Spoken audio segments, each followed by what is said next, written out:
There are times we want to declare multiple type parameters. Here's an example. Let's say we want to implement a method for printing a key and a value. So in our utils class, we type public static void print. We give it a key and a value. And here we can print key equals value. Now, in this example, we're restricted to integers for keys and values. What if we want to pass a string as the key? This is not a flexible implementation. So just before the return type, we add our type parameter and replace the int with t. That's better. But again, we have a restriction here. Our values have to be integers. This is where we need multiple type parameters. So we need to declare a second type parameter. Now, by convention, when we have two type parameters, we call them k and v, as in short for key and value. This is a common convention.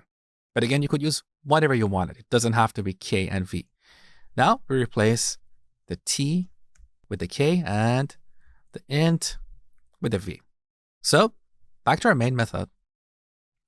Let's call utils.print. Now look at the type of these parameters. Initially, the Java compiler sees both these parameters as objects, but we can pass anything here. We can pass a primitive value, and the Java compiler will wrap this inside an integer object. For the value, we can pass a string, we can pass a number, we can pass anything. So let's run the program. We get 1 equals 10. Now we can also declare a class with multiple type parameters. So here in this project, let's add a new class. We call it key value pair. Now here we add our type parameters, so k and v. We declare a private field of type k, we call it key, and another private field of type v, call it value. Here we can add a constructor to initialize these. So public key value pair. We need two parameters here, key and value. And here we set this.key to key and this.value to value.